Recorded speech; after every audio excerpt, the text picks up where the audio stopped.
आज हम लोग डिस्कस करेंगे स्टोरी ऑफ लाइटनिंग, यानी कि लाइटनिंग के कहानी के बारे में हम लोग आज यहाँ पे जानेंगे। चलिए शुरू करते हैं। सबसे पहले यदि किसी के पास एनसीईआरटी बुक है आप में से, तो आप पेज नंबर 188 निकाल सकते हैं, या फिर आपके पास किसी दूसरा वाला भी बुक है कोई, तो उसमें भी आप निकाल सकते हैं, जिसमें कि बादल बना हुआ होगा, नीचे घर होगा, है ना। वो डायग्राम आप वहाँ पे ध्यान से देखिए, आपको मालूम चलेगा।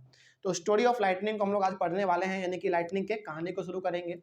देखिए लिखा हुआ है, during the development of a thunder storm the air currents move upward while the water droplets move downward।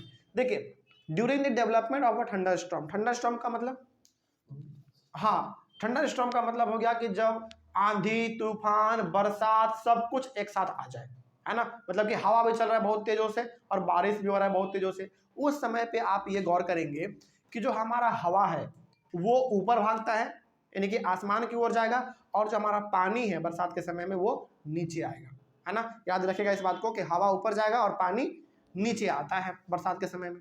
आगे, the positive charges collect near the upper edges of the clouds and the negative charges collect near the lower edges of the clouds।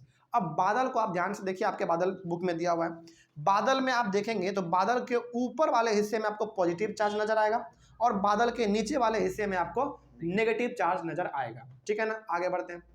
The positive charges collect near the ground also, और ground को देखिए, जमीन को, जमीन में भी आपको क्या नजर आएगा, पॉजिटिव चार्ज नजर आएगा। यानी कि यहाँ पे बादल के सबसे ऊपर पॉजिटिव चार्ज, बादल के नीचे नेगेटिव चार्ज और धरती पे भी पॉजिटिव चार्ज, ठीक है ना। चलिए ये बात आपको समझ में आ गया। अब आगे देखते हैं और क्या है।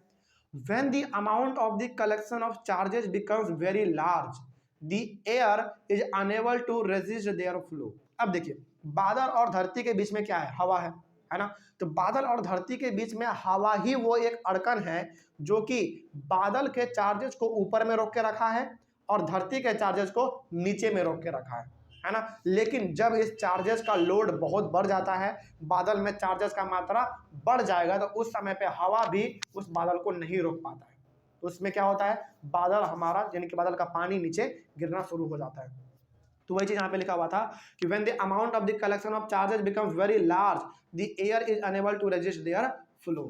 तो अब हमने आपको यहाँ पे बताया कि बादल और धरती के बीच में क्या है, हवा है। वो हवा ही वो एक अड़कन है, ऑब्स्टेकल है, जो कि बादल को नीचे आने से रोक रहा है ना। लेकिन जब बहुत ज़्यादा बादल का मात्रा बढ़ जाए, बादल में बहुत ज़्यादा पानी बढ़ जाए, उस पानी बढ़ने का मतलब चार्ज भी बढ़ना, है ना। तो पानी का मात्रा बढ़ेगा तो ऑब्वियस ये बात है, बादल में चार्जेस भी बढ़ेंगे। तो उस समय पे एयर जो है उसके फ्लो को नहीं रोक पाता है और उस समय पे बरसात हो जाता है ना। अब क्या होगा जब बरसात होगा तो, and finally negative and positive charges meet and producing streaks of bright light and sound। This process is called an electric discharge। अब देखिए होता क्या है, जब बादल के ऊपर वाला पानी, बादल का ऊपर वाला पानी जब बादल के नीचे वाले पानी से टकराएगा, मतलब कि नेगेटिव पॉजिटिव चार्ज दोनों टकरा गया आपस में।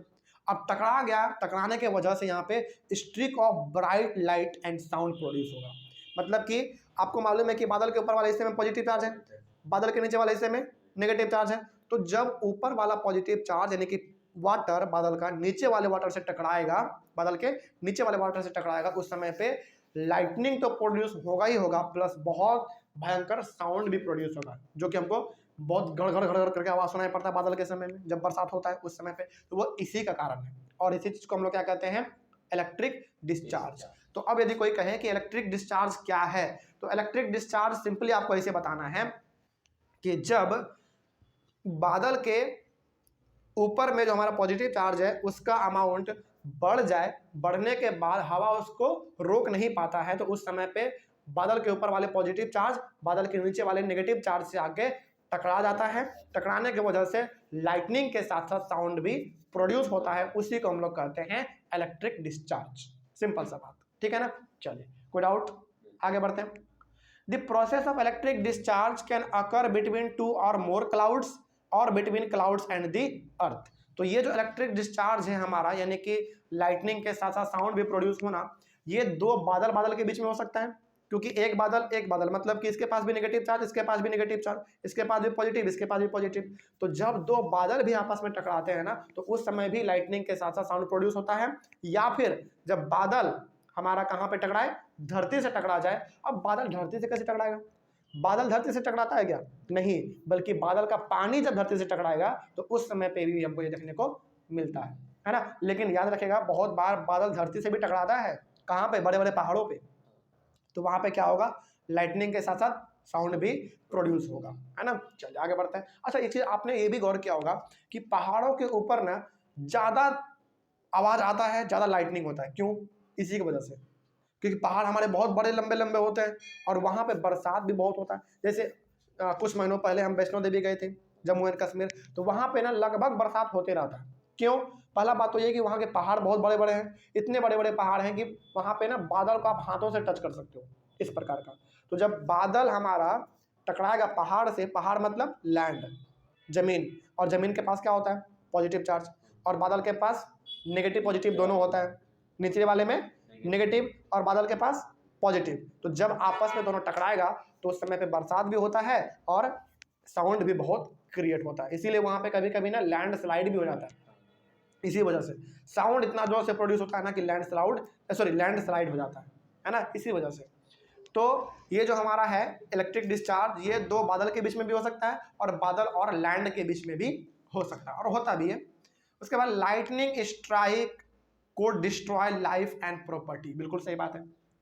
लाइटनिंग स्ट्राइक जो हमारा है, यानी कि इतना भयंकर कभी कभी रोशनी आ जाता है कि लोगों के ऊपर गिरने की वजह से ना, जिसको हम लोग कहते हैं बिजली गिरना, है ना, तो वो आदमी पे यदि गिर गया तो आदमी तो जान ही मर जाता है, आदमी पूरी तरीके से खत्म, और बहुत बड़े लेवल पे संपत्ति प्रॉपर्टी भी खत्म हो जाता है। कभी कभी तो यदि बिल्डिंग पे बिजली गिर गया ना तो बिल्डिंग में दरार आ जाता है, नहीं तो फिर जिस पे टावर रहता हाँ, है और उस पे गिरे तब तो आग लग जाता है। वही चीज बात है। तो बहुत भयंकर रूप से ये हमारा प्रॉपर्टी भी नुकसान कर देता है, और आदमी पे गिरा तो बचना तो मुश्किल है पूरा तरीके से, है ना। जब छोटा सा करंट हम लोग को लग जाता है तो हम लोगों का डेथ हो जाता है, तो सोचो वो कितना पावरफुल करंट है ना।